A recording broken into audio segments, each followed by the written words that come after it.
Hello বন্ধুরা, দেখুন এই যে ছোট ছোট মাছের বিভিন্ন রকম মাছের একটু কি করে রান্না করব তার একটু রেসিপি আপনাদের সঙ্গে শেয়ার করলাম। দেখুন এই যে ছোট ছোট মায়া মাছ, মৌরলা মাছ, বিভিন্ন রকমের মাছ, ছোটো ছোটো চিংড়ি মাছও আছে, খলসে মাছ আছে, খয়রা মাছ আছে। দেখুন এখানে রেখেছি আমি চন্দ্রমুখী আলু কোচানো, দেখুন টমেটো কোচানো, দেখুন কাঁচা লঙ্কা চেরা, এই পেঁয়াজ কোচানো, আর হচ্ছে রসুন কোচানো। দেখুন এই যে কড়াইতে তেল দিয়ে দিয়েছি, শুকনো লঙ্কা, এবার একটু কালো জিরে ফোড়ন দিলাম। এবার কেটে রাখা আলুগুলো ছেড়ে দেব কড়াইতে।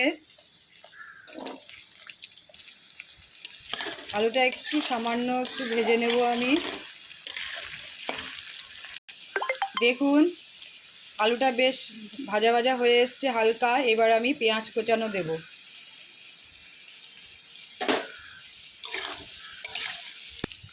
এবার আমি এর মধ্যে রসুন কোচানোটাকে দিয়ে দেব।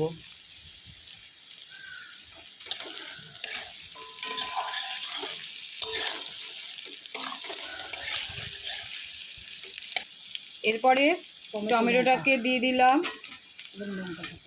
এরপরে লঙ্কা চিড়ে রাখা লঙ্কা সেটাকে দিয়ে দিলাম।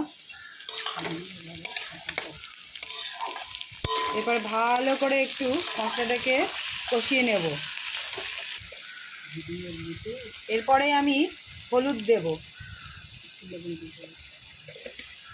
এরপরে লবণ দিয়ে দেব, পরিমাণ মতো লবণ দেব। এবার ভালো করে একটুখানি কষিয়ে নেব। দেখুন সবাই মশলাটা ভালোভাবে কষানো হয়ে গেছে। দেখুন তেল ছেড়ে দেওয়া হয়েছে। এইবার আস্তে করে আমি মাছগুলো এর মধ্যে ঢেলে দেব। তারপরে হালকাভাবে নেড়ে চেড়ে নেব।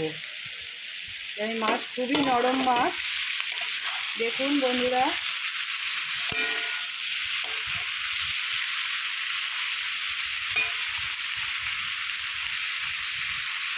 দেখুন ভালো করে এবার আলতো করে জল ঢেলে দেবো, পরিমাণ মতো জল ঢেলে দেবো।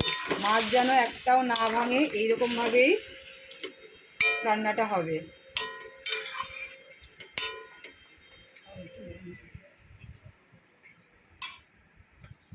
দুটো কাঁচা লঙ্কা গোটা দেব, যেন একটু ঝাঁঝ ব্যাপারটা হয়। এরপরে ঢাকনা দিয়ে ঢেকে দেব। এবার ঢাকনিটা খুলে দেব। দেখুন বন্ধুরা কেমন হয়েছে, এই যে ধোঁয়া উঠছে, হয়ে এসছে মাছ। দেখুন কেমন লাগছে, হয়ে এসছে। আমার তো মনে হচ্ছে হয়ে গেছে মাছ হয়ে গেছে, জল কমে এসছে। এবার নামিয়ে দেব। দেখুন বন্ধুরা মাছ হয়ে গেছে। আমাদের আজকে ছোট মাছের রান্না ছিল, রেসিপিটা আপনাদের দেখিয়ে দিয়েছি। বাড়িতেও আপনারা করে খাবেন, কমেন্টসে জানাবেন কেমন হয়েছে। দেখুন রঙটাও সুন্দর, আর দেখুন কালারটা, মাছগুলো দেখুন, ছোটো মাছ তো একটু খুলে খুলে গেছে। এই ছিল আজকে আমাদের ভিডিও, এখানেই শেষ করলাম। আমার ভিডিওটি যদি ভালো লেগে থাকে তাহলে লাইক শেয়ার কমেন্টস করবেন, এবং নতুন যারা তারা সাবস্ক্রাইব করবেন।